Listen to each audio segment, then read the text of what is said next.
Selamat pagi bagi kita semua. Kita akan memasuki pertemuan yang keempat dalam proposal bimbingan skripsi mahasiswa setiap sembilan tingkat 4A. Hanya untuk pertemuan ini, mahasiswa semakin memahami fungsi dari proposal skripsi, seminar proposal skripsi yang akan mereka lakukan.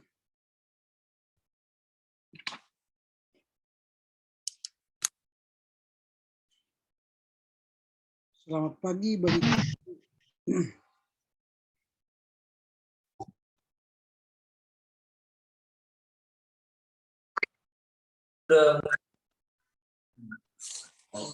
disuruh masuk jam 10, masuknya sudah jam. Selamat siang, Pak. Oke, selamat siang. Kita menunggu teman-teman yang sedang bergabung ya, akan bergabung dengan kita. Sambil menunggu mereka,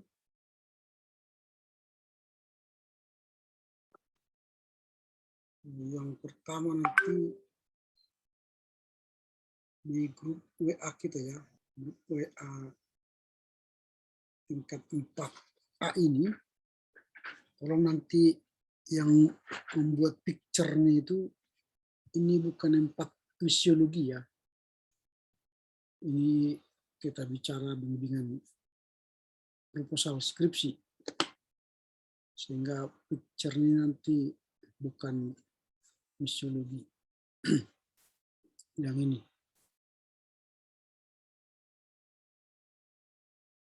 Udah lihat kan? Yang ini. Jadi ganti. Kita bukan misiologi sekarang. Oke. Kemudian kalian mungkin sudah terima surat dari kampus, dari Waket 1, bahwa roster kita sudah final dan absensi kita juga sudah final. Sehingga mereka yang tidak tergabung dalam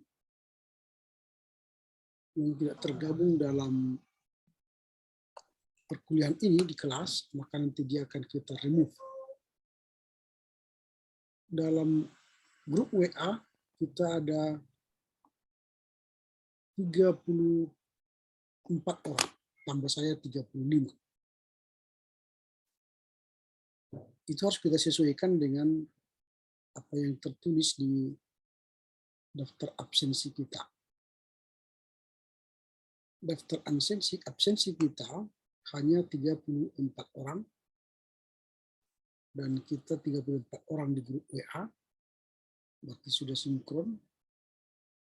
Dan yang hadir kita sekarang masih 32 orang. Saya akan baca nama-nama yang sudah final mengontrak, dan di luar ini nanti saya tidak akan menerima mereka masuk di ruang Zoom saya. Yang pertama itu Adelia Bru Miliala, 2 Aldi Anjani Ginting,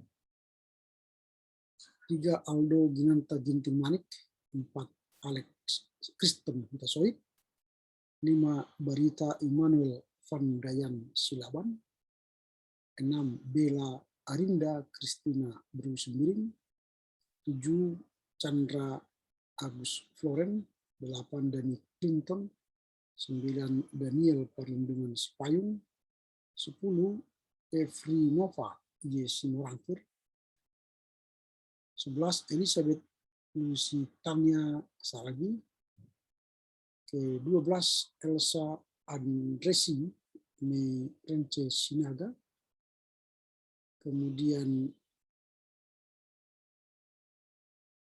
nomor 13 Febri Tri Utama Gultom, 14 Dewi Marceli Burus Tepu, 15 Holisane Angela Berukliat, 16 Iin Elizabeth Menalu, 17 Ika Inasti Raja Gugup, 18 Jeremia Huta Barat, 19 Jessica Yus Niarti Minggulan, 20 Jonathan Rohardo Damanik, 21 Dedi Wanda Sinamura, 22 Maya Nurhayati Bro Ginting, 23 Mei Sabatini, 24 Narta Marbun, 25 Natalia Damanik, 26 Nancy Riyama Angelina Adela Sinaga, 27 Radinal Niko Huta Galung, 28 Rai Aldi Ebenezer S, 29 Samuel Slaban, 30 Shirley Tri Olivia, 31 Terkelin Barus, 32 Teopani Carolina Margareta Sinamora, 33 Wahyu Manupak Kota Barat, dan terakhir Yemima Damanik. Apakah ada nama yang belum saya sebut yang tidak terdaftar? Kalaupun tidak ada nama kalian, ya sudah ditutup portal ya. Itu saja yang akan saya terima. Saya akan masuk dalam kelas saya. Oke, silakan Komti menyuruh salah satu dari antara kita untuk berdoa pembukaan. Silakan. Baik, Pak. Kita satukan hati kita bersatu dalam doa. Allah Bapa kami bertata tinggi dalam kerajaan surga, boleh kami bersyukur padamu atas berkat dan karunia yang Kau limpahkan pada kami pada pagi hari ini, ya Bapak. Ya Pak, sekarang kami akan memulai perkuliahan kami, kiranya Kau hadir di tempat kami masing-masing, dan Kau memberkati Bapak dosen kami, agar apa yang dijelaskan oleh Bapak dosen kami bisa kami refleksikan dalam kehidupan kami sehari-hari. Hanya di dalam nama Tuhan Yesus Kristus kami berdoa bisa suruh padamu, ya Bapak. Amin. Amin. Oke, baik.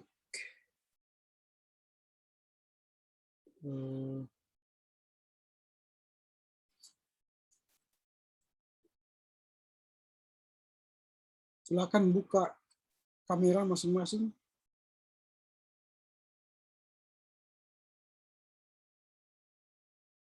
Saya akan lihat kehadiran kita.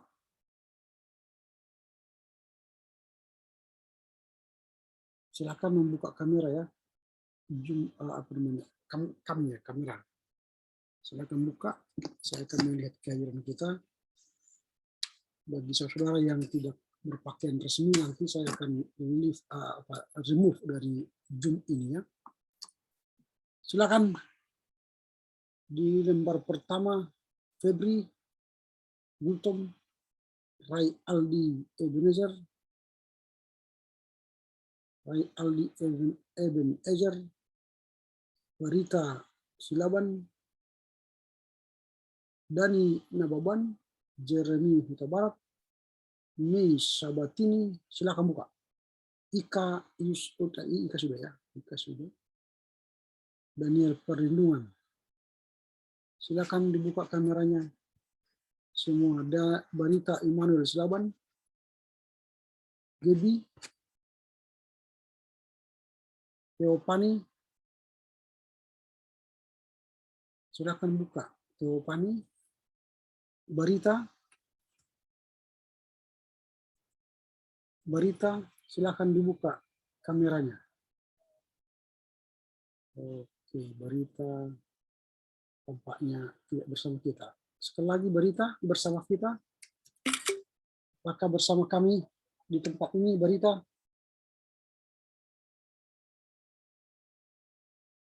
Oke, kita masuk ke lembar kedua saja.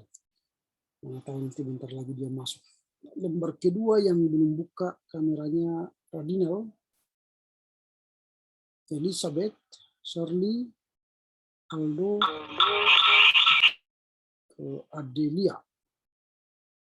Wahyu ini belum kelihatan. Oh, sudah. Radinal ya. Ini belum Radinal. Radinal, Bella, Aldo, Adelia. Silakan buka kameranya, Radinal.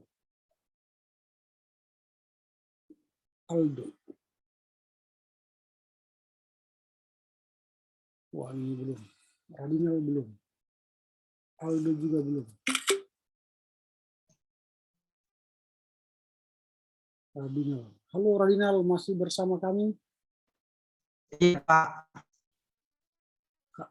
Radinal hadir. Halo Radinal, Iin.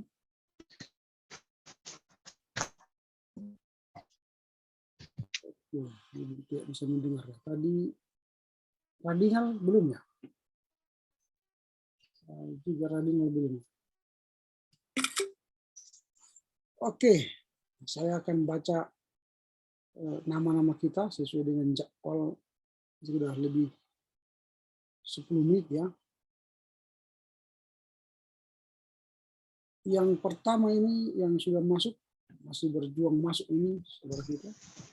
Yang sudah hadir ya, Holisane, Adelia, Aldi, Alek. Holisane, Adelia, Aldi, Aldo, Alek, Barita, Bella, Chandra, Dani, Daniel, Every, Elizabeth, Elsa, Febri, Gaby, Iin, Ika, Jeremia, Jessica, Jonathan, Lely, Maya, May, Narta, Natalia, Nancy, Radinal, Rai, Samuel, Shirley, Terplin, Teopani, Wahyu, dan Yemima. Berarti kita sudah hadir semua ya. Saya hadir kata Radinal ya. Tapi wajahnya tidak kelihatan Radinal. Oke, berarti hadir semua. Baik. Hari ini kita akan belajar soal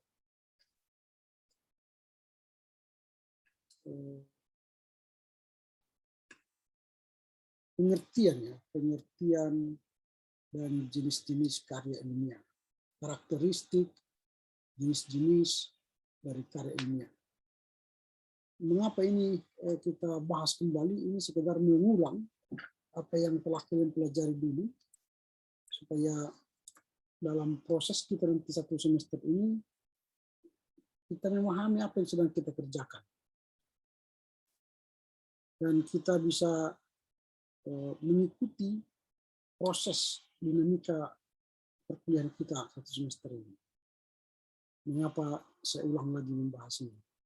Ya, nanti kita disegarkan, di refresh kembali sehingga kita boleh nanti teringat kembali apa yang telah kita pelajari masa lalu. Oke, saya akan tunjukkan pengertian dan karakteristik karya tulis ilmiah. Dan juga nanti kita akan menyinggung jenis-jenis karya tulis ilmiah. Apa ini karya tulis ilmiah? Barang apa itu? Nah, karya tulis ilmiah adalah karya tulis yang berusaha memaparkan suatu pembahasan secara ilmiah. Jadi ini suatu karya tulis yang berusaha memaparkan suatu pembahasan secara ilmiah yang dilakukan oleh seorang penulis atau peneliti. Jadi karya tulis ilmiah ya, artinya tulisan, bukan suara, bukan rekaman, tapi tulisan. Nah, karya ilmiah itu secara khusus ditulis untuk mencari jawaban mengenai suatu hal. Jadi karya itu adalah proses memberi jawaban atau mencari jawaban dari satu hal. Jadi skripsi itu tidak boleh banyak persoalan, tetapi hanya satu persoalan yang harus ditampilkan di skripsi itu. Lalu persoalan itu kita jawab secara ilmiah untuk apa? Untuk membuktikan kebenaran tentang sesuatu yang terdapat dalam objek tulisan. Nah, kalau misalnya dalam semester ini teman-teman ini menggali sebuah penelitian dari bidang sejarah misalnya. Apakah itu sejarah gereja kalian nanti atau sejarah kekristenan dari mula-mula atau sejarah Israel, entahlah. Misalnya kita angkatlah sebuah contoh sejarah. Kita kembali ke Alkitab, jangan dulu sejarah gereja yang kita miliki sekarang. Misalnya, mengapa orang Israel itu melakukan Zionisme? Ini kan sejarah. Mengapa mereka ingin kembali ke kampung halaman mereka di Israel? Ini sebuah pertanyaan penelitian. Lalu kalian akan mencoba menjawab dan mencari jawab dari sebuah penelitian ilmiah. Sehingga nanti ketika kalian memberi jawaban atau mencari jawaban, itulah yang disebut dengan karya ilmiah. Jadi kalian mencari kebenaran. Mengapa orang Israel itu melakukan Zionisme? Maka sudah selayaknya lah jika tulisan ilmiah itu sering mengangkat tema seputar hal-hal yang baru, yang aktual, yang belum pernah ditulis oleh orang lain. Jadi kalau karya ilmiah yang kita lakukan itu adalah overlapping atau pengulangan atau general yang sudah dilakukan oleh orang-orang sebelum kita, itu tidak memiliki nilai jual yang tinggi, tidak memiliki sebuah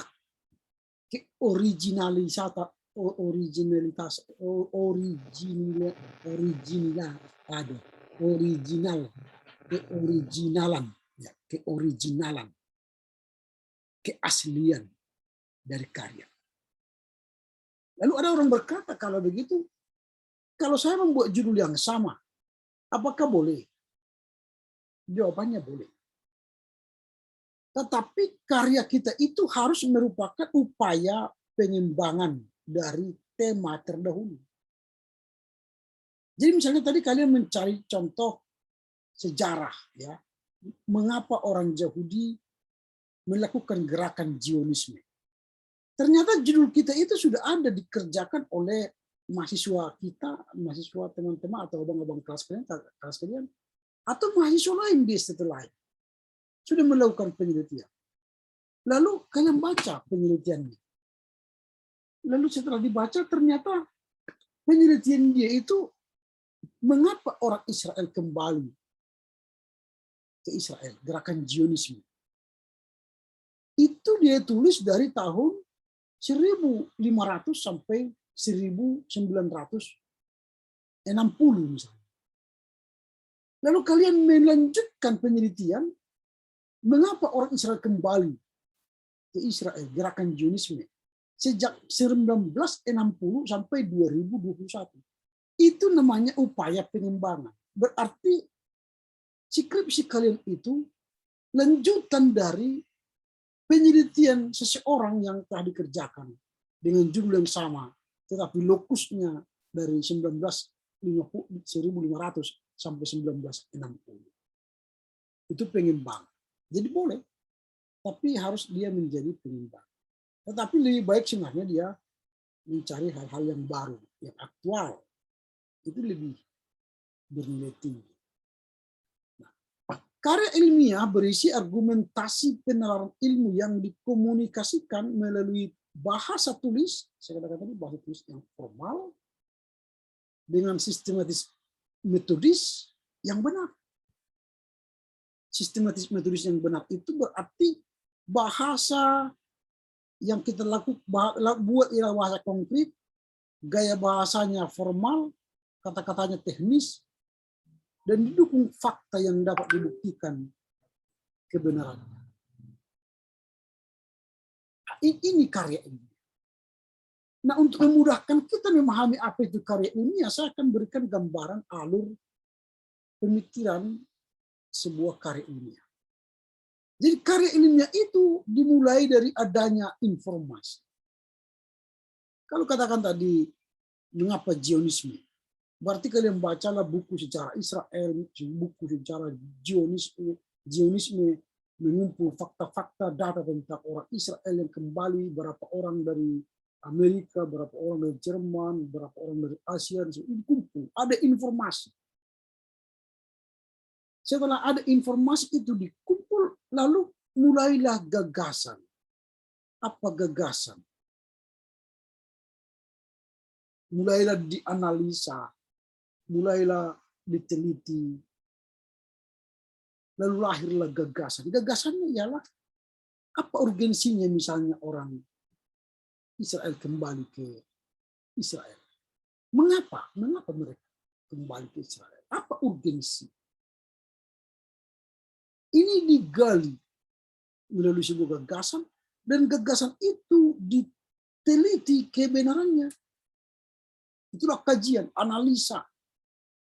Bisa analisa teks, bisa analisa 1611, pengolahan data dari sekian juta penduduk Israel yang bertebaran di seluruh dunia, yang sudah kembali sekarang ke Israel sekian juta, berarti mencapai sekian persen. Ini kajian. Lalu, apakah mereka semua harus kembali? Atau masih ada kasih sayang di negara-negara lain? Lalu setelah itu mulailah kita menghasilkan penelitian. Dan ingat, hasil penelitian itu nantinya adalah sesuatu informasi yang baru. Di sini informasi yang lama, lalu nanti di sini akan lahirlah sebuah informasi yang baru. Oh, ternyata alasan orang Israel itu kembali ke Israel karena mereka dijajah oleh orang-orang lain di negaranya masing-masing. Kasus Hitler misalnya di Jerman. Mereka membunuh orang Yahudi, Holocaust itu hampir 2 juta. Mengapa? Karena mereka tidak punya tanah leluhur, tidak punya negeri sendiri. Akibatnya muncullah gerakan nasionalisme dari orang Israel kembali untuk ke negerinya masing-masing. Nah ini contoh. Lahirlah sebuah informasi baru dari hasil penelitian kita. Ini alur dari karya ilmiah. Harus ada informasi, ada gagasan. Di gagasan ini tadi adanya masalah, latar belakang masalah itu. Pertanyaan penelitian itu yang akan dijawab dalam kajian kita. Lalu hasilnya akan menjadi sebuah informasi baru. Ini alur pikir karya ilmiah. Jadi nanti skripsi kalian itu seperti itu. Jadi carilah informasi. Saya lebih mengerahkan kepada kalian selama CP, itu kan kalian sudah kaya dengan informasi, sudah menerima banyak informasi di CP. Lalu kalau itu kalian tingkatkan menjadi sebuah penelitian, itu lebih baik karena langkahnya sudah dimulai selama CP. Tinggal hanya menambah-nambah informasi. Lalu dari situ nanti timbullah gagasan. Apa yang menjadi pertanyaan penelitian kalian. Lalu mulailah nanti melakukan penelitian-penelitian. Lalu setelah itu melahirkan hasil penelitian. Itu menurut saya originalitasnya sangat tinggi. Nah, itu yang alur pikir dari karya ilmiah itu. Nah, kalau kita sudah paham alur pikir dari karya ilmiah itu, maka kita sekarang akan melihat lebih dalam lagi. Berdasarkan alur pikir tadi, maka karya ilmiah itu merupakan suatu tulisan yang membahas suatu permasalahan atau satu gagasan. Jadi hanya satu permasalahan saja, jangan banyak, karena tidak ada gunanya. Karena yang penting skripsi ini hendak membahas satu masalah dan diselesaikan secara ilmiah. Mengapa satu masalah saja? Karena ini kan kalian sedang latihan hendak menyelesaikan sebuah masalah secara ilmiah. Lalu nanti kalian akan menjadi seorang sarjana teologi, scholar yang akan mampu menyelesaikan banyak masalah.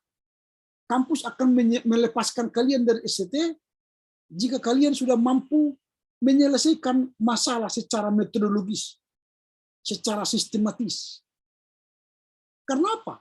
Karena nanti di lapangan kalian akan berjumpa dengan ribuan masalah, jutaan masalah yang harus kalian selesaikan, harus kalian jawab, harus kalian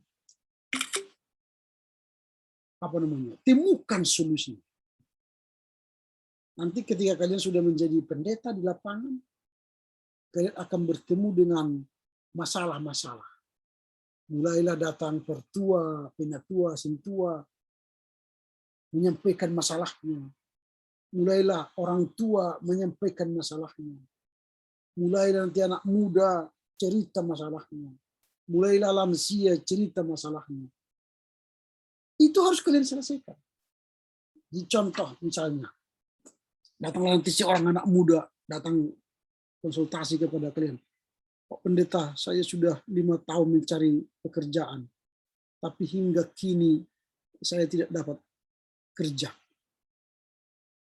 Kan itu berarti kalian mulailah mendengar informasi dulu, mengumpulkan data, fakta. Lalu setiap dia berbicara, perdalam informasi, korek. Lalu mulailah temukan gagasan. Gagasan dalam persoalan dia itu apa? Temukan masalah. Setelah ada gagasan, mulailah kaji. Sambil ngobrol dengan dia, mulai kaji. Kaji berarti itu kan sudah mulai penelitian yang mendalam, dikaji solusinya apa. Lalu nanti kita temukan dengan berdasarkan kajian ilmiah kita. Lalu selesai dia bicara, kita memberikan masukan, bimbingan, nasihat. Itu cara berpikirnya. Jadi pendeta itu memiliki kemampuan dasar menyelesaikan masalah di tengah jemaat secara sistematis, metodologis. Dan itu hal yang harus kalian hadapi nanti. Persoalannya ialah, kalau skripsi kalian itu tidak kalian kerjakan dengan baik, bagaimana mungkin kalian menyelesaikan masalah di tengah jemaat? Apalagi skripsi kalian itu bukan kalian yang mengerjakan. Sehingga kalian tidak mampu menyelesaikan masalah, persoalan ilmiah. Bahkan di tengah jemaat, persoalan jemaat pun kalian tidak mampu selesaikan karena Anda sendiri pun bermasalah. Ini yang penting kalian ikuti. Sehingga nanti dalam menentukan arah, langkah, gerakan, tujuan dari proposal skripsi kalian, dan skripsi kalian itu kalian punya alur pikiran yang sistematis, metodologi sampai nanti pada hasilnya. Jadi harus ada satu masalah, satu gagasan. Nah, pembahasan tersebut dilakukan berdasarkan informasi, penyelidikan, pengamatan, pengumpulan data yang diperoleh melalui suatu penelitian atau kajian. Karya tulis ilmiah itu harus menggunakan metode ilmiah yang sistematis untuk memperoleh jawaban secara ilmiah terhadap penelitian atau permasalahan yang diteliti. Nah, untuk memperjelas jawaban ilmiah yang berdasarkan penelitian itulah penulisan karya ilmiah dapat diselesaikan, dikaji, diteliti melalui metodologi yang baik, sehingga penelitian yang kita lakukan itu mendapatkan atau melahirkan suatu informasi. Itu sudah saya sebutkan tadi. Itulah makanya langkah-langkah alur pikir dari karya ilmiah itu kita kerjakan hanya untuk menemukan sebuah jawaban atas sebuah permasalahan yang kita temukan, yang kita tuliskan nanti dari objek penelitian skripsi kita. Nah, makanya menurut Broto Wijoyo, karangan ilmiah adalah karangan ilmu pengetahuan yang menyajikan fakta yang ditulis menurut metodologi penulisan yang baik dan benar. Bahkan menurut dia karya ilmiah dapat juga berarti tulisan yang didasari hasil pengamatan, pengajuan penelitian dalam bidang tertentu, disusun menurut metode tertentu dengan sistematika penulisan yang bersantun bahasa, dan isinya serta dapat dipertanggungjawabkan kebenaran dan keilmiahannya. Ini menurut Broto. Makanya karya ilmiah itu harus sungguh-sungguh kita kerjakan. Karena dia merupakan sebuah proses pencarian jawaban, proses pembuktian kebenaran yang dilakukan oleh peneliti kita sendiri.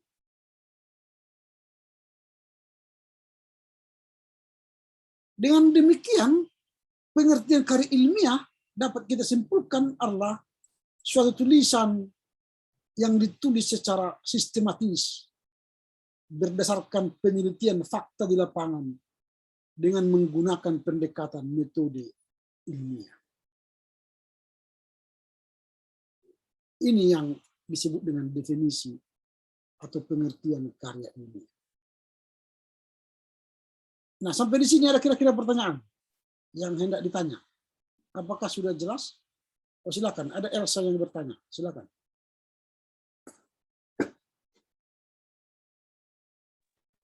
Ya Pak, saya bertanya gini Pak. Kalau misalnya meneliti, tapi yang kita teliti ini dari gereja orang lain, apakah seperti itu boleh Pak? Ya pasti boleh. Misalnya Elsa ingin meneliti sejarah gereja GKPI atau sejarah gereja GKPA, bebas. Ini kan ilmiah, forum ilmiah. Tidak harus saya meneliti gereja saya. Tidak. Saya meneliti gereja lain bisa. Semester yang lalu ada orang GKPS yang menulis tentang GKPA. Saya pembimbingnya. Tidak masalah. Nah, kalau kita berminat menulis tentang gereja orang lain, misalnya pandangan GBKP tentang baptisan kudus, itu kan menarik. Yang menulis misalnya seorang GKPS, berarti nanti ada komparasi. Dia akan melakukan perbandingan baptisan menurut GBKP diperhadapkan dengan baptisan menurut GKPS. Boleh. Itu menarik. Oke, silakan lagi. Ada yang mau bertanya?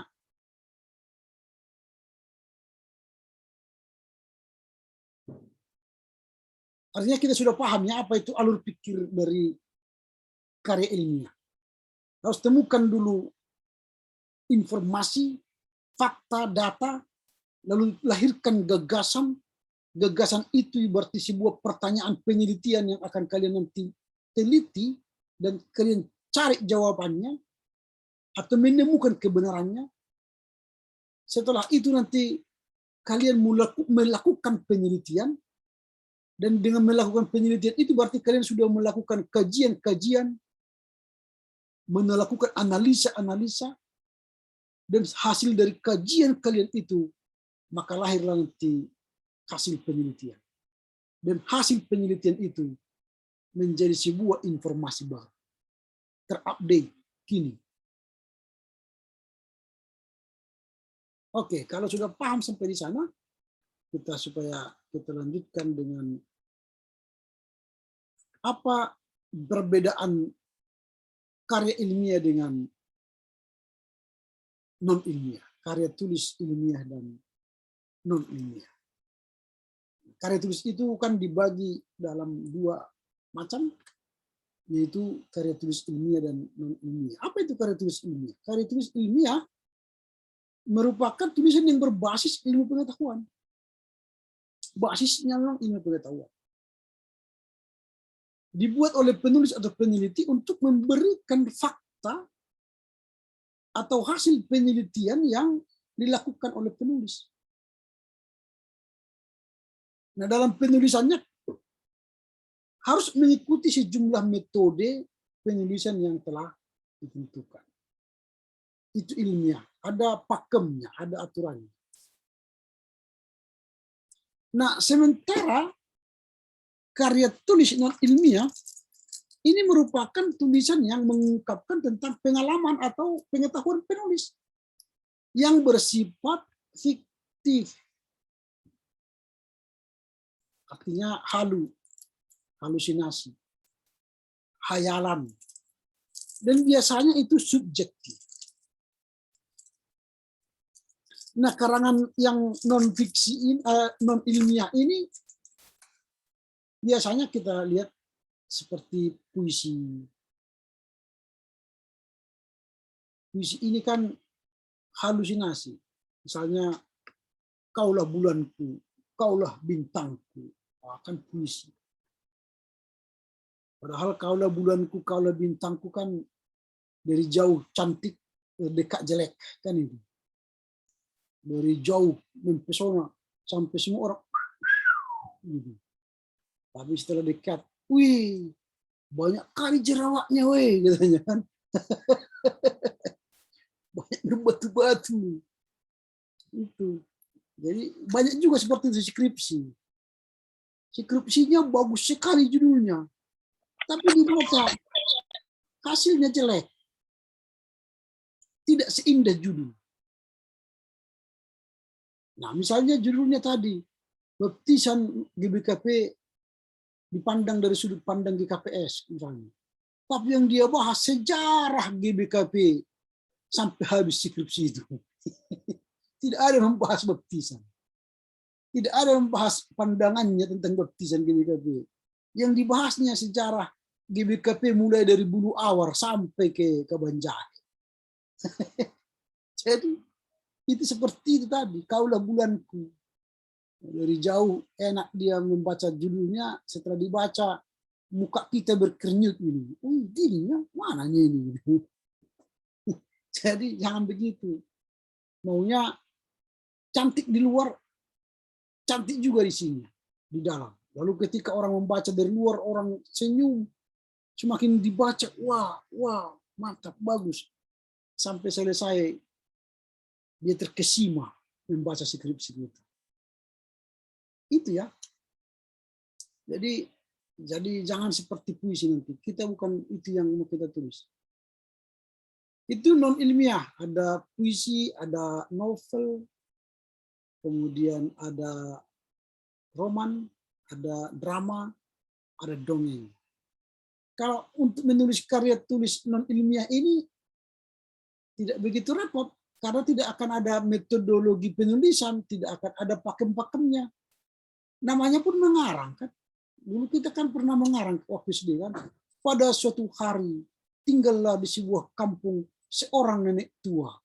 Nenek tua ini menggital, misalnya kan contoh apa? Kebelet ingin menikah lagi kepada pemuda. Dan pemuda itu pun sangat suka dengan nenek tua ini. Karena nenek tua ini orang janda. Akan karang-karangan itu. Terjadikah itu? Enggak. Itu kan supaya menindak bobokkan anak-anaknya itu. Supaya anak-anak itu tidur. Akhirnya jangan-jangan kita sendiri yang duluan tidur juga. Itu kan fiksi. Jadi jangan nanti seperti itu tulisan skripsi. Jangan dongeng nenek tua. Skripsi itu fakta. Bukan dongeng.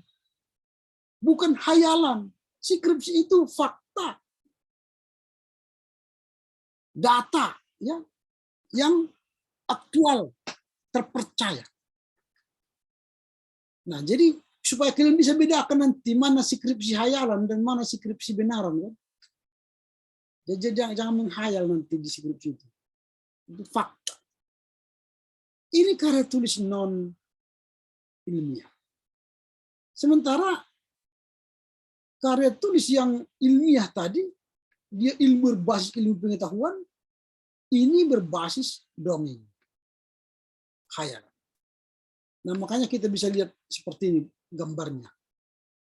Nah, kalau fiksi dia jelas ada fiksi yang prosa, puisi, naskah drama. Prosa itu kan bisa sajak. Kemudian ada naskah drama. Ini hayalan semua. Kita bukan menulis ini. Kita hendak menulis sebuah prosa faktual. Ini yang mau kita tulis. Yang fakta. Berarti dia ada ilmiah. Apa itu? Makalah. Paper. Skripsi. Itu yang akan kita kerjakan nanti, skripsi. Tesis. Kalau kalian sudah S2. Disertasi kalau mau PhD. Atau karangan populer. Ini buku. Jurnal misalnya. Ini bisa. Artikel-artikel. Dan juga nanti kita akan melakukan pekerjaan laporan non-ilmiah. Bukan non-fiksi, non-ilmiah. Seperti laporan. Laporan pertanggungjawaban pendeta, preses, Eporus misalnya. Kalian sudah melakukan kan laporan CP, CP1, CP2 atau laporan CP. Ada berita. Ada resensi buku, biografi, kritik, dan esai. Itu semua non-ilmiah.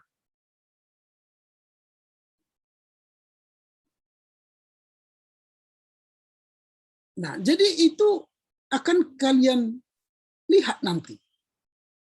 Apa bedanya karya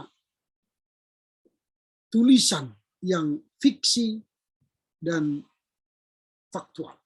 Jadi nanti kita mengerjakan ini yang faktual, khususnya nanti mengerjakan skripsi. Ya, yang ini. Nah, kalau kita sudah sadari itu, baru nanti kita masuk pada karakteristik karya tulis ilmiah. Sampai di sini dulu, ada kira-kira pertanyaan? Apakah suara saya sudah semakin jelas? Jelas, Pak. Jelas, Pak. Jelas, Pak.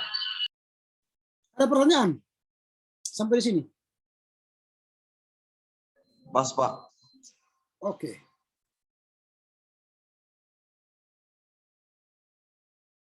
Kalau begitu, kita akan masuk pada karakteristik dari sebuah karya ilmiah. Apa karakteristik dari sebuah karya ilmiah? Yang pertama itu harus objektif.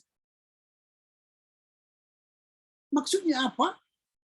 Bahwa karya tulis ilmiah itu harus memiliki fakta dan data yang disajikan berdasarkan fakta yang sebenarnya, tidak dimanipulasi.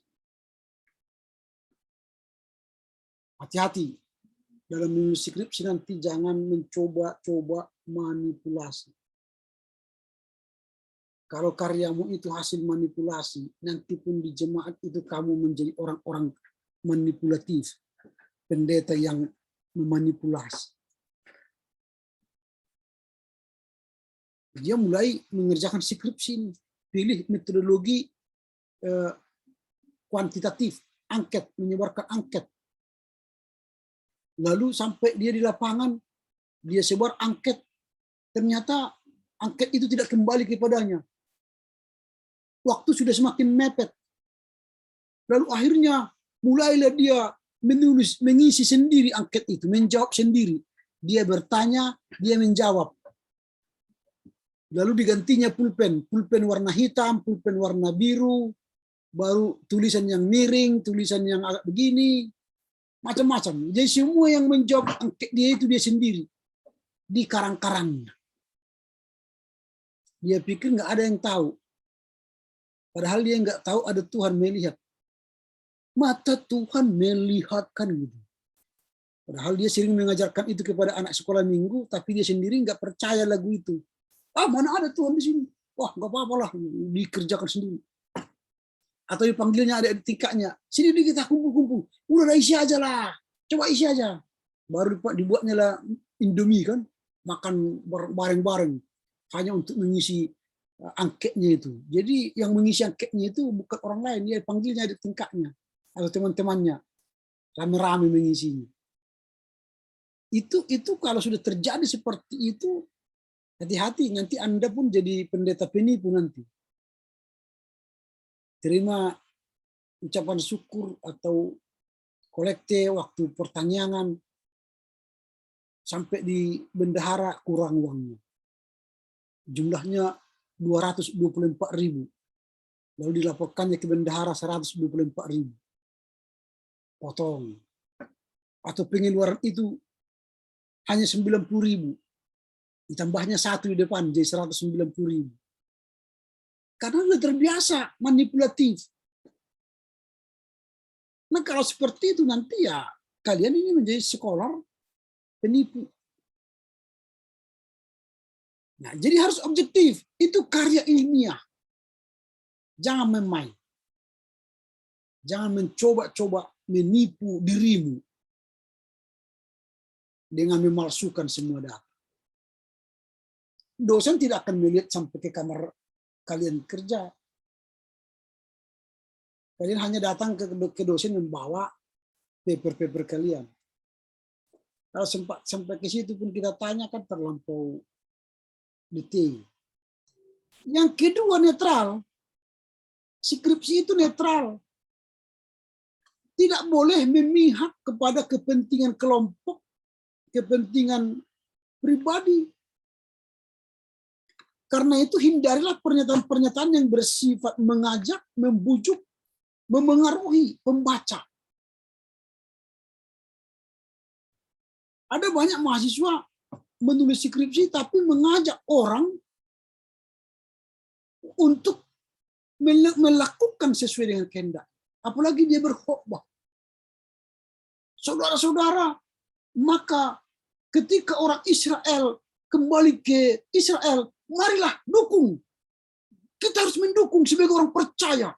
Kita ini sama-sama umat Israel. Wah, bahaya itu. Jangan. Skripsi itu tidak boleh memihak kelompok tertentu, institusi tertentu, atau mengarah kepada kita sebagai penulis. Tidak boleh. Atau kalian berkhotbah di apa itu, di skripsi itu. Ada banyak yang mahasiswa berkhotbah. Nah, sehingga dia tidak tahu membedakan apa khotbah, apa itu skripsi. Di skripsi itu jangan berkhotbah, jangan memihak orang lain. Nah, saya ambil contoh misalnya, ini contoh dari abang-abang kalian yang sudah menulis ya. Supaya kalian jangan meniru itu nanti. Misalnya begini, lihatlah sekelilingmu dan pandanglah ladang-ladang yang sudah menguning dan matang untuk dituai. Sebagai orang percaya, menyelesaikan amanat agung adalah tugas gereja Tuhan. Dalam hal ini adalah orang percaya. Ini adalah misi yang harus dijalankan. Wah, khotbah ini.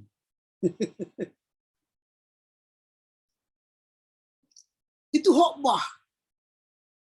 Maka nanti ketika kalian menulis skripsi, jangan mulai alineamu dengan kalimat dari apa tadi? Alkitab.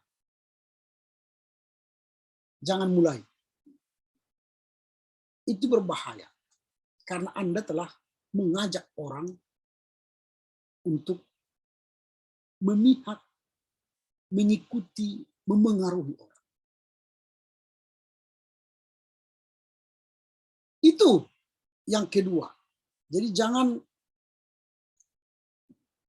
melakukan ajakan.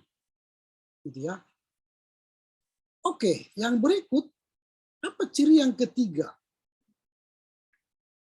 Karakteristik yang ketiga maksud saya. Karakteristik yang ketiga adalah sistematis. Jangan zigzag. Harus sistematis. Ikuti pola. Ikuti urutan. Ikuti sistematika penulisan. Bisa dari pola urutan, pola klasifikasi, kausalitas, dan sebagainya. Dimulai dari yang kecil ke besar, atau besar ke kecil, atau dari kasus-kasus kecil ke besar, atau berdasarkan penggolongan-penggolongan. Itu yang ketiga. Yang keempat ialah logis. Karya kita itu harus dapat dilihat dari pola nalar. Pola nalar yang induktif dan deduktif. Artinya ketika kita hendak melakukan penelitian, gunakanlah pola nalar kita yang baik. Karena kita sedang hendak membuktikan suatu teori atau hipotesa yang kita gunakan. Nah, apa yang dimaksud dengan induktif? Dan apa yang dimaksud dengan deduktif? Kalau kita bermaksud menyimpulkan suatu fakta atau data, maka dia harus digunakan dengan induktif.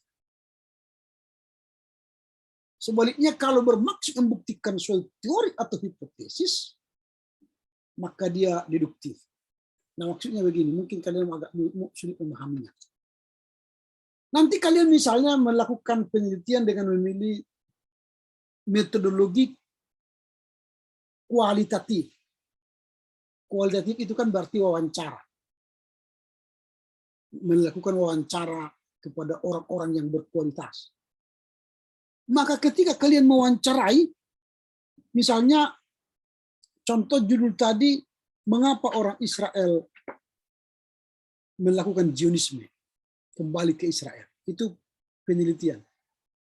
Lalu kalian ingin mewawancarai, tentu yang kalian wawancarai ialah pendeta, penatua, atau tokoh agama. Pergilah kalian ke pendeta A misalnya, mungkin pendeta kalian ya. Lalu sampai di rumah pendeta itu, langsung ambil pulpen, ambil catatannya, lalu tunjukkan surat. Selamat pagi Pak Pendeta, saya dari STT Abdul Medan sedang menulis skripsi dengan judul Zionisme Israel tahun 1960 sampai 2021. Saya ingin mewawancarai Bapak. Menurut Bapak, mengapa orang Israel itu kembali ke Israel? Itu kan pendeta itu langsung bingung. Dia kelabakan menjawab pertanyaan itu. Karena apa? Dia tidak tahu apa itu Zionisme. Mendengar Zionisme pun dia tidak pernah. Lalu dia bilang, ya sebentar ya, besok kau datang ya. Saya ada pekerjaan penting. Karena apa? Karena dia tidak serek. Dia tidak tahu apa menjawab apa. Padahal kalian ini seorang calon yang akan selesai dari kampus. Dia grogi bisa saja. Nah, pada saat seperti itulah kita butuh induktif. Induktif itu berarti kita memasukkan informasi kepada calon yang akan kita wawancarai. Datanglah kita misalnya ke pendeta ini. Lalu bawalah misalnya manggis 1 kilo. Sampai di rumah pendeta itu, selamat pagi Pak Pendeta. Wah, ini ada oleh-oleh sedikit loh, nggak banyak. Wah, senang kali dia. Ada apa ini? Saya dari mahasiswa SCT sedang melakukan penelitian. Judulnya adalah Zionisme Israel. Dari tahun 1960 sampai tahun 2021. Zionisme Israel itu adalah usaha nasional orang-orang Israel kembali dari berbagai negara, Amerika, Eropa, Asia, Afrika, Australia, mereka kembali ke Israel dalam rangka mempertahankan sebuah negara yang berdaulat. Itu sudah dilakukan oleh peneliti 19.500 sampai 1960. Tapi penelitian saya ini yang terbaru lah. Dari 1960 sampai sekarang, bagaimana kira-kira orang Israel yang sudah kembali ke Israel itu? Dan apa itu Zionisme? Menurut Pak Pendeta apa itu? Dia kan sudah punya modal. Karena kita sudah induksi, sudah memasukkan informasi kepada dia, lalu dia pun punya modal untuk menambah pengetahuan kita. Itu induksi. Jadi kalau kalian nanti wawancara ke setiap orang, jangan langsung tiba bla bla bla bla bla. Ya, orang tidak suka, langsung, udah, aku nggak suka, ada pekerjaanku sekarang, aku sibuk katanya. Akhirnya kalian tidak menemukan jawaban. Nah, itu contoh induksi. Nah, kalau deduksi apa? Deduksi itu kan untuk penelitian kuantitatif yang membagikan kuesioner atau angket kepada orang. Misalnya nanti datanglah kalian ke sebuah perkumpulan, katakanlah itu punguan ama, mamre. Lalu kalian membawa kuesioner. Sampai di situ langsung kalian bilang, Bapak, ini saya bagikan kuesioner ya. Tolong diisi, bantulah saya. Saya ini mahasiswa teologi loh, sedang nyusun skripsi. Tolonglah Bapak. Lalu Bapak itu oke, ditinggalkannya. Minggu berikutnya datang dia. Pak, bagaimana Pak kuesionernya? Kuesioner apa itu? Yang kemarin minggu yang lalu saya bagi. Aduh, nggak tahu aku di mana lagi itu. Bingung aku bacanya, nggak ngerti aku. Aduh Pak, tolonglah Pak. Ya fotokopi lagi lah. Fotokopi. Kasih lagi. Minggu berikutnya datang lagi. Bagaimana Pak? Aduh, sibuk kali aku. Apanya skripsimu? Apa yang kebutuhkan? Ulangi lagi.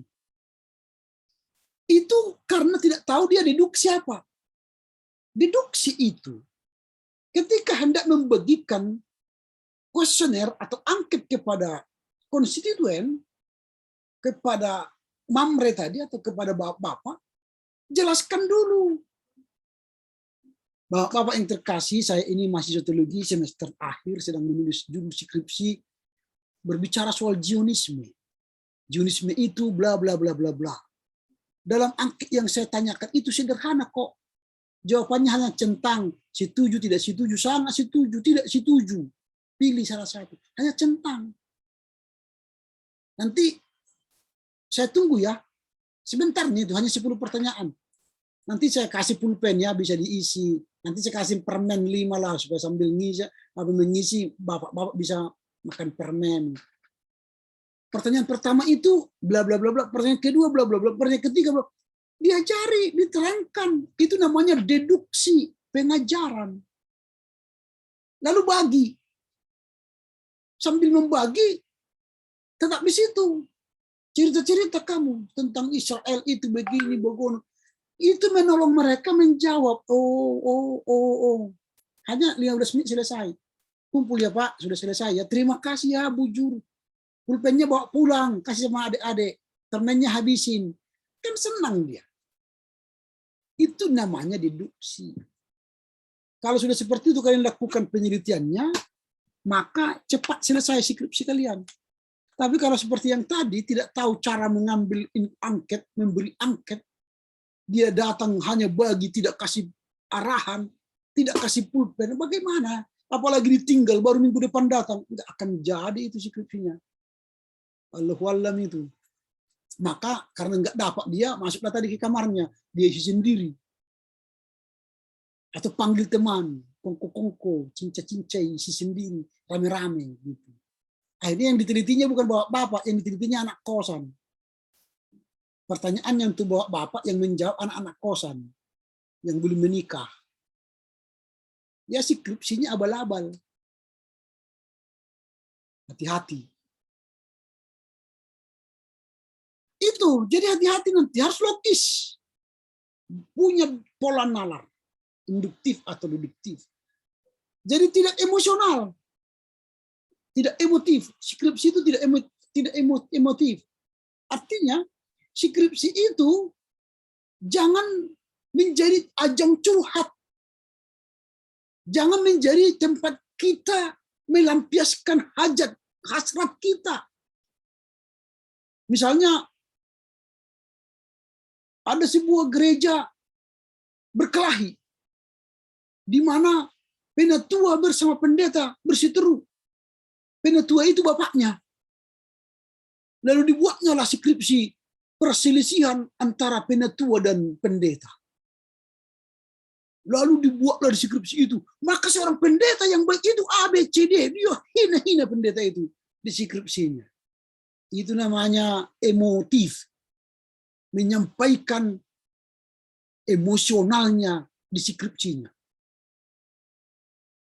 Jangan seperti itu. Atau nanti misalnya keluargamu berkelahi. Abang beradik bapak kita berkelahi. Wajupang tanorara mak kita katanya. Lalu dibuat deskripsi. Wajupang tanorara suatu perspektif etis teologis katanya. Ya, wawancara dia sama udahnya. Udah apa itu wajupang tanorara? Babanya mama katanya kan. Dimarahinya, sekarang kurang ajar kau pun ikut kau seperti bapakmu kau. Udah selesai. Nggak dapat jawaban atau kebenaran. Lalu dibuat deskripsi itu, udah itu memang kurang ajar. Kata-katanya tidak baik, begini. Nah itu, jadi emotif. Gak boleh seperti itu. Jadi jangan membuat deskripsi itu sebagai ajang curhat. Kemudian ciri-ciri karakteristik atau karakteristik dari tulisan ilmiah yang lain ialah efektif, efisien.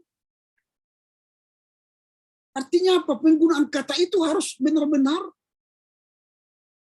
padat, singkat, dan kaya informasi, tidak berbelit-belit. Memang kita ini bahasa kita berbelit-belit. Bahasa Indonesia kita nggak tamat ya, hanya berbelit-belit. Apalagi kalau dia terjemahan langsung kan. Banyak kan terjemahan langsung dari bahasa Batak ke bahasa Indonesia.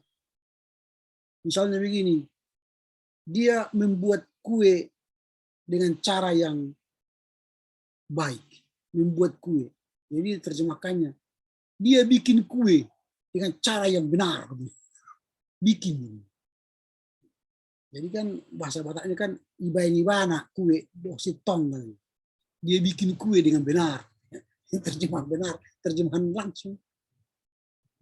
Atau misalnya nafasnya bau karena baru makan PT. Terjemahan dia nyawanya bau karena baru makan PT. Nyawanya bau karena makan PT. Terjemahkannya nafas itu sama dengan nyawa. Ikan terjemahan bebas itu. Berbelit-belit atau memakai kata-kata yang tidak baik. Nah, jadi harus efektif. Misalnya begini, Presiden Indonesia yang adalah penguasa 32 tahun, yang istrinya Itin, anaknya Utomo Bandara Utama, Tommy, dia adalah seorang petentara dan kemudian dia pemangku jabatan pernah adalah Soeharto. Itu kan berbelit-belit itu. Lebih baik Presiden RI yang kedua Soeharto. Titik. Tak usah banyak bumbu-bumbunya. Nah, mahasiswa sekarang banyak kali yang skripsinya panjang, tapi berliku-liku dan tidak mengerti. Itu tidak perlu. Nah, ciri berikutnya ialah menggunakan ragam bahasa formal. Kalau bahasa formal itu kita gunakan dan dipakai dalam karya ilmiah kita, maka itu akan menjadi karya tulis yang baik. Nah, contoh misalnya, kalau saya katakan, marilah berkelindan untuk memperbaiki kampus kita. Apa artinya itu? Marilah berkelindan untuk memperbaiki kampus kita. Apa artinya itu? Ada yang tahu? Kurang tahu, Pak. Apa itu? Apa artinya? Marilah berkelindan memperbaiki kampus kita. Nah, mungkin karena kalian tidak pernah mendengar dan tidak pernah menggunakan, maka kalian anggap itu tidak bahasa yang benar, tidak bahasa yang baku. Padahal marilah berkelindan memperbaiki kampus kita, marilah bersatu. Marilah kita bersatu memperbaiki kampus kita. Jadi berkelindan itu adalah bersatu, menyatu, bahu-membahu. Tapi karena kita tidak menggunakannya, sehingga bahasa kita bukan bahasa-bahasa ilmiah. Nah itu. Dan yang terakhir adalah kaya informasi. Karakteristik sebuah karya ilmiah itu harus kaya informasi. Banyak mengandung informasi. Nah, sampai di sini ada kira-kira pertanyaan.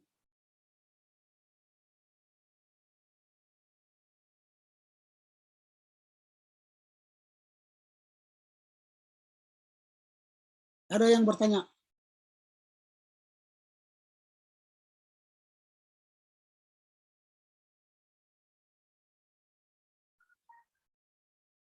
Sebentar ya, saya ambil air minum saya dulu ya.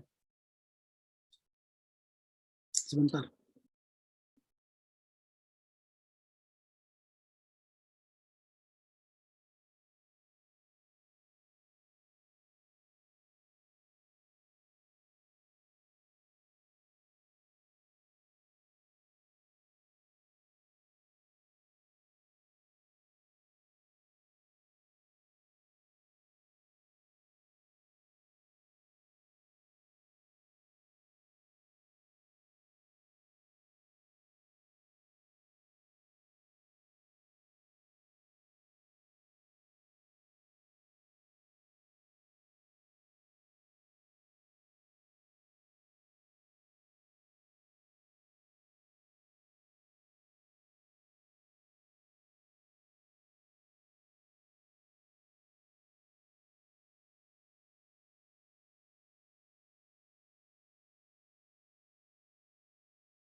Oke, kalau tidak ada yang bertanya, supaya kita lanjutkan ya.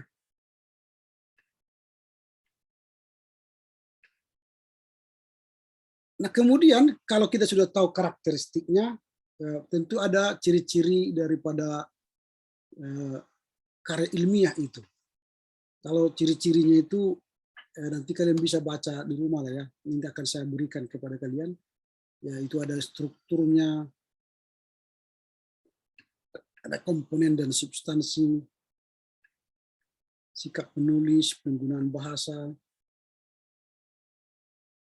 dan itu menurut Wiranto juga nanti hampir sama. Nah, sekarang kita masuk pada jenis karya tulis ilmiah. Apa itu jenis karya tulis ilmiah? Yang pertama itu karya ilmiah pendidikan. Nah, artinya ini karya ilmiah yang dilakukan di dunia pendidikan. Nah, kalian sendiri sudah mengikuti itu. Mulai dari semester 1 sampai sekarang kalian sudah melakukan karya-karya tulis pendidikan. Apa itu contoh dari karya tulis pendidikan itu? Paper dari setiap dosen itu kan melakukan penelitian itu. Itu bagian dari karya tulis ilmiah. Makanya menulis paper karya ilmiah itu ada pakemnya. Semester yang lalu ada GMKI mengundang saya untuk menulis bagaimana menulis paper ilmiah. Semoga ada kalian yang ikut waktu itu. Itu akan menambah cara kalian menulis paper ilmiah. Kemudian skripsi.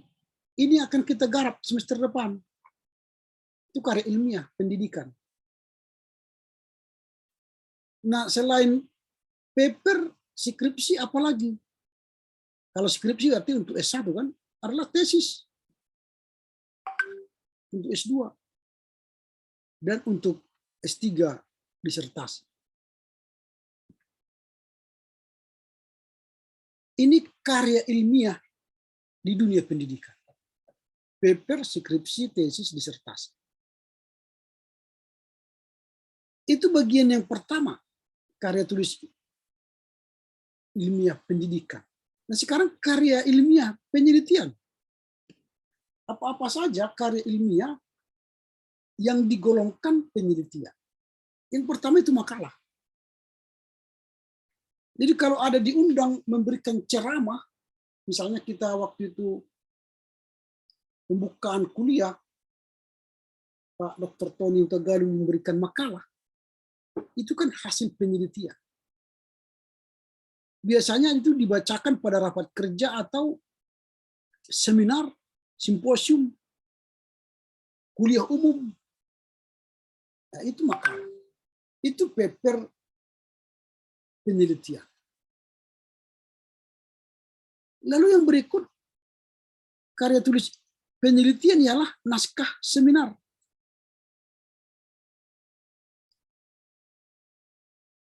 Nah, seminar-seminar itu kan berisi uraian dari topik yang membahas suatu permasalahan yang akan disampaikan dalam sebuah forum seminar. Dari forum seminar itu nanti akan menghasilkan pemikiran-pemikiran yang murni, dan itu bisa direkomendasikan apakah di follow up atau tidak, atau cukup dengan satu seminar sudah bisa menyelesaikan sebuah persoalan. Karya ilmiah penelitian yang ketiga ialah artikel. Nah, artikel ini ditulis oleh seorang penulis dari pemikiran dia yang menggunakan pendekatan ilmiah, dan biasanya itu dikirim ke jurnal-jurnal, baik itu terindeks Scopus atau bereputasi. Bisa di Sinta 1, Sinta 2, Sinta 3, dan sebagainya. Itu artikel. Dan yang keempat adalah jurnal penelitian. Jurnal penelitian ini adalah kumpulan dari hasil-hasil penelitian dijadikan dalam sebuah buku. Maka kita seperti misalnya STT Absalem ada dulu jurnal Tabernakel yang versi cetak ya. itu disebut dengan jurnal penelitian. Jadi itu hasil-hasil penelitian dosen dan juga hasil-hasil penelitian mahasiswa. Itu namanya jurnal penelitian. Nah, jadi itu bisa diterbitkan dengan menggunakan ISSN, International Standard Serial Number. Dan sekarang karena di zaman era digital, ISSN ini tidak digunakan lagi, tapi sudah menjadi EISSN, Electronic Standard Serial Number. Nah, kita sedang berusaha menghadirkan OJS kita versi digital. Itu yang keempat, jurnal penelitian. Dan yang kelima adalah resensi. Resensi buku. Resensi buku itu adalah sebuah hasil penimbangan buku atau sebenarnya pengulasan penilaian sebuah buku. Dengan hasil penimbangan, penilaian, dan pengulasan terhadap buku itu, maka ada nanti rekomendasi kita apakah buku itu patut dibaca atau tidak. Itu adalah resensi buku. Itulah jenis karya penelitian. Tadi ada karya ilmiah pendidikan dan ada karya ilmiah penelitian. Nah, yang akan kalian kerjakan nanti adalah karya ilmiah pendidikan. Belum lagi penelitian. Nah, mengapa kita menulis karya-karya ilmiah itu? Tujuannya ialah supaya kita melatih ide kita tertulis dalam sebuah karya ilmiah yang sistematis metodologis. Kita melatih kemampuan ilmiah kita menulis ide-ide kita atau idea-idea kita di dalam karya ilmiah. Itu melatih. Sehingga apa yang ada dalam hati kita, apa idea kita, itu tertulis dan bisa dibaca oleh banyak orang. Itu tujuannya. Kemudian menjadi wahana transformasi pengetahuan antara sekolah, pendidikan, dan masyarakat. Jadi mengapa kampus-kampus misalnya melakukan penelitian? Supaya ada transformasi antara kampus dan masyarakat. Kemudian kalau ada misalnya foster etos ilmiah di kalangan mahasiswa, sehingga tidak hanya konsumen pengetahuan, tetapi juga mampu menjadi produsen berpikir dan menulis di bidang ilmu pengetahuan. Jadi kalau ada pertandingan mahasiswa atau disebut dengan call paper juga atau foster ethos di kampus kita mungkin nanti ada pertandingan mahasiswa ya menulis karya ilmiah, itu juga menjadi bagian menghasilkan cara berpikir atau kemampuan berpikir kita untuk disampaikan ke khalayak ramai. Lalu membuktikan potensi ilmiah yang dimiliki seseorang atau dimiliki oleh mahasiswa. Bahkan melatih keterampilan dasar untuk melakukan penelitian. Jadi manfaatnya apa? Untuk mengembangkan keterampilan membaca yang efektif. Semakin kita menulis banyak, maka kita akan dilatih membaca buku banyak. Atau bisa menggabungkan hasil bacaan dari berbagai sumber. Dari pendapat A, pendapat B, pendapat C. Atau bisa mengenalkan kegiatan perpustakaan. Sehingga dia pergi ke perpustakaan STT Paulus, perpustakaan nasional, perpustakaan daerah, perpustakaan STT Bandar Baru. Itu. Atau meningkatkan pengorganisasian data secara jelas. Memperoleh kepuasan intelektual, memperoleh cakrawala ilmu pengetahuan sebagai bahan acuan penelitian dan sebagainya. Nah, itu manfaat dan tujuan karya ilmiah. Nanti kalian akan baca ini ada sebuah formulasi bahasa karya ilmiah. Formulasi karya bahasa tulis ilmiah itu dikenal dengan 5 kriteria. Nanti kalian baca di rumah ini. Yang pertama itu logis, lugas, penalaran, efisien, efektif, baku. Nah, jadi nanti ini kalian baca. Ini sudah saya urai apa itu yang dimaksud dengan cendekia, lugas, ekonomi kata, baku, Itu nanti kalian baca di rumah, karena waktu kita sudah mulai habis ini ya. Nah, bahasa yang baku itu bagaimana? Misalnya contoh dalam bahasa baku, daripada ini yang baku, bukan ketimbang, hanya bukan cuma, berkata bukan bilang, membuat bukan bikin, bagi bukan pro, memberi bukan kasih. Ini contoh-contoh. Nanti lebih lengkapnya kalian harus beli buku ejaan yang disempurnakan supaya kalian bisa melihat kata-kata yang baku. Misalnya khotbah, dulu kan khotbah KH, sekarang kan tidak ada KH, khotbah. Dulu sarjana teologi, TH, tidak ada sekarang sarjana teologi, yang ada sekarang sarjana teologi. Pengkhotbah bukan pengkhotbah, tapi pengkhotbah. Ya, jadi itu bahasa-bahasa baku. Jangan menulis bahasa-bahasa yang tidak baku. Misalnya mencuci, nyuci, ditemukan, diketemukan, legalisasi, legalisir, lokalisasi, lokalisir. Nah, ini kan terbentur, kebentur. Nah, jadi nanti kalian bacalah. Bersifat objektif dan kemudian bersifat lugas, bersifat efisien. Nanti sudah saya tuliskan di contoh-contoh. Kalimatnya adalah kalimat lengkap, ini juga sudah saya tuliskan. Oke, sampai di sini. Semoga berkenan. Kira-kira ada pertanyaan, silakan kalau ada yang mau bertanya.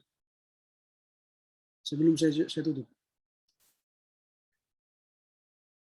Ada yang mau bertanya? Tidak ada, Pak.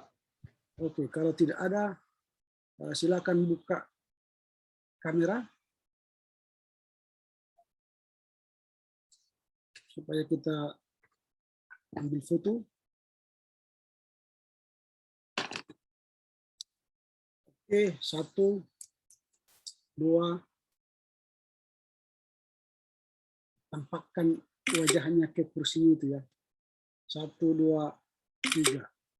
Oke, lembar kedua ya, ini karena kita tidak muat 25 orang, karena menurut Zoom satu kelas itu sebenarnya hanya 25 orang di kelas pun, tapi karena kita lebih dari 25, maka kita akan masuk ke lembar kedua. Oke, silakan buka kamera masing-masing. 1, 2, 3. Oke, silakan. Komti, siapa yang berdoa?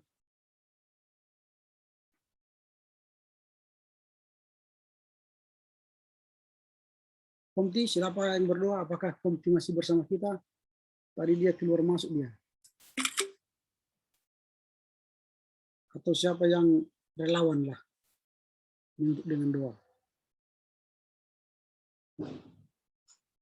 Ada yang relawan, memang mahasiswa teologi sulit disuruh berdoa.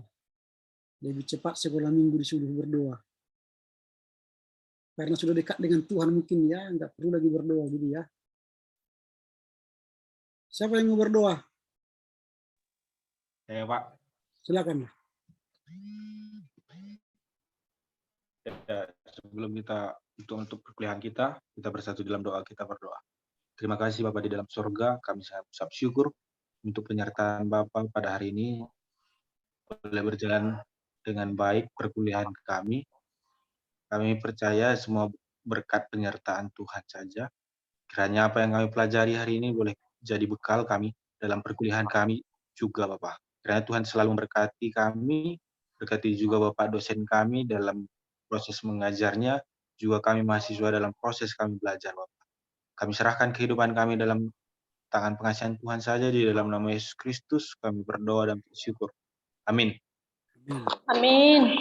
Terima kasih ya. Selamat siang. Horas menjejua. Yehobu. Selamat siang, Pak. Oras, Pak. Oras. Pak. Yang, Pak.